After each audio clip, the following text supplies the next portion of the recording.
What if becoming yourself isn't about fixing or changing or finally getting it right?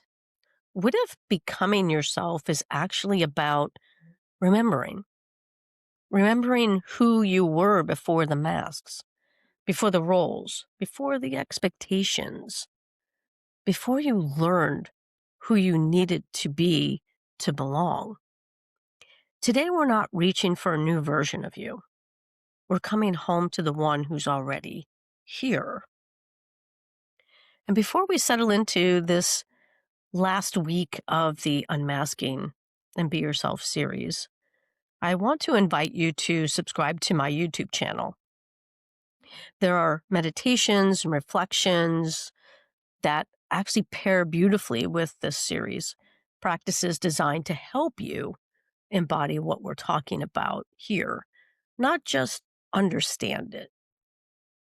So welcome back, everybody, to the Soul Talk podcast.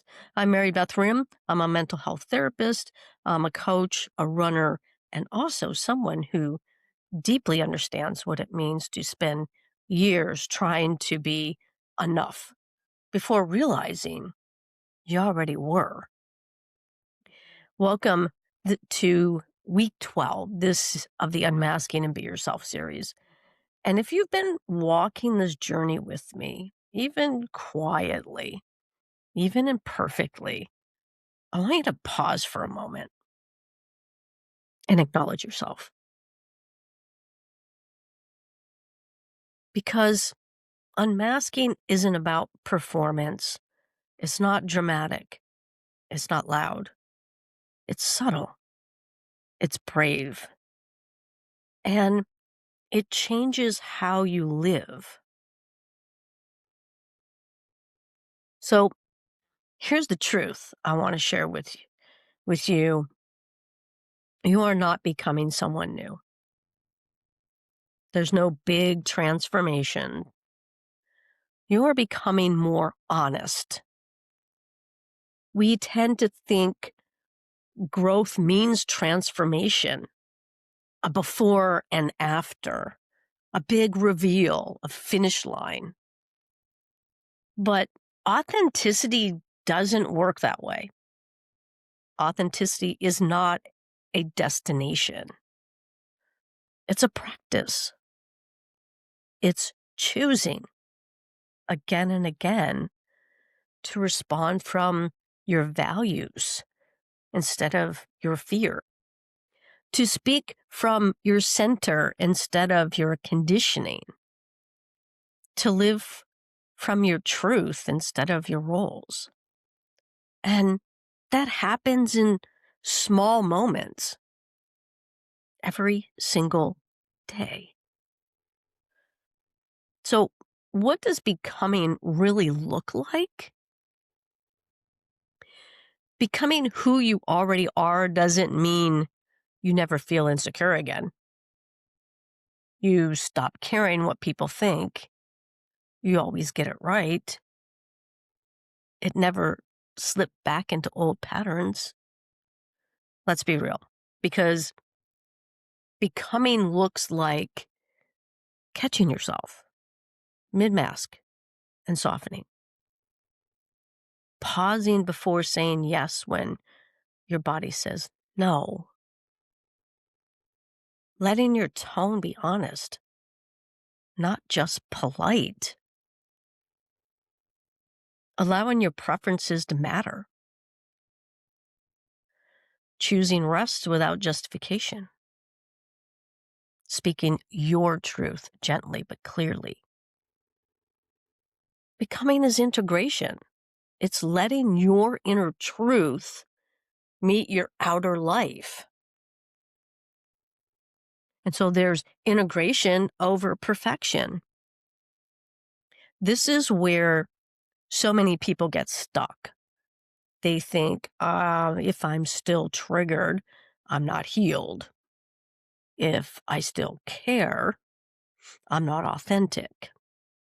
If I still struggle, I must be doing it wrong. But integration doesn't erase your humanity, because that's the human experience. We're supposed to feel all of these different emotions, and that's okay because integration means you don't abandon yourself when things get messy, and they will because that's life. That again is the human experience. You stay with yourself. You listen. You adjust.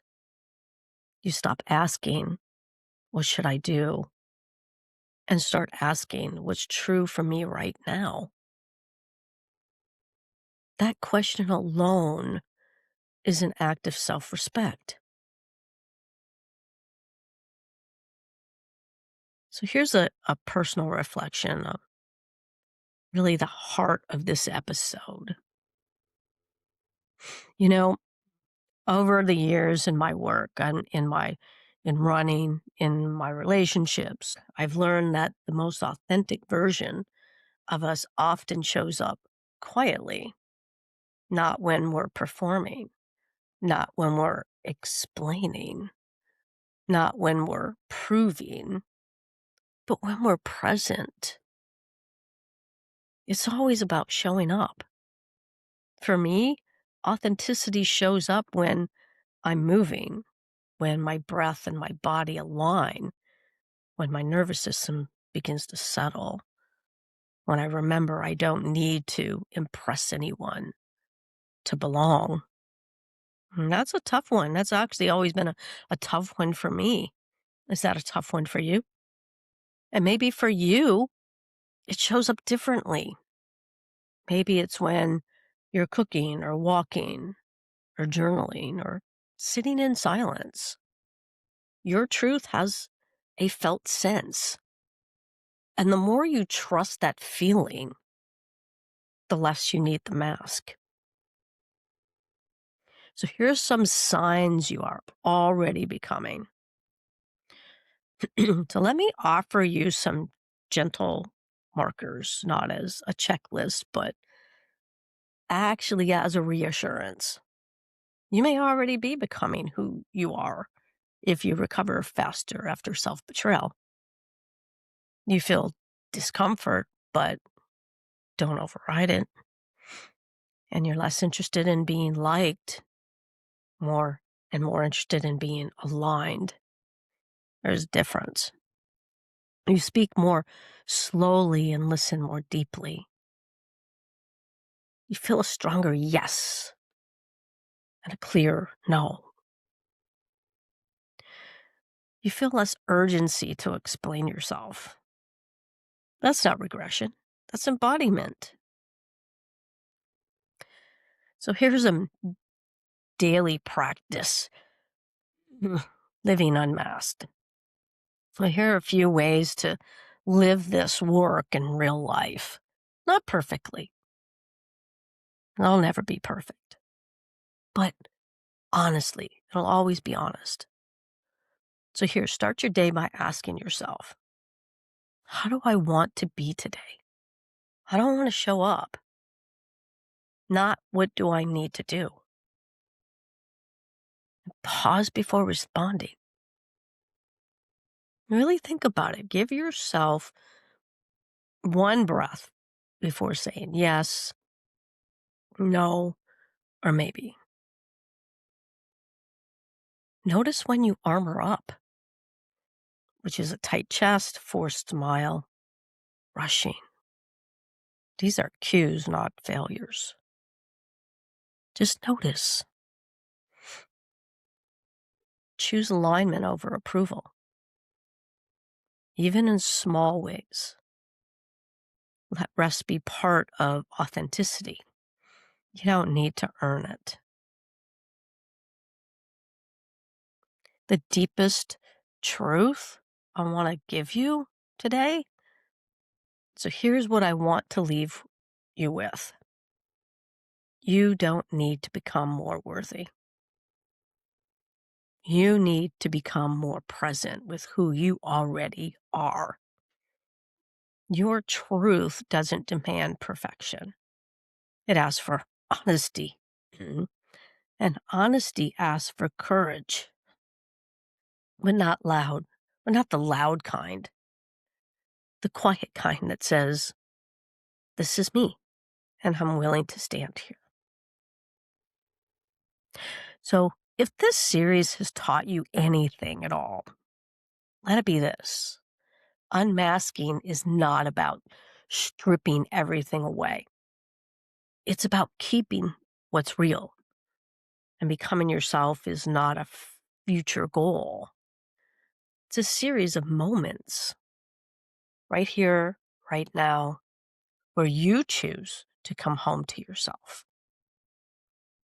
So, if this episode resonated with you, please subscribe to my YouTube channel. There are meditations there designed to help you integrate this work into your body, your breath, and your daily life.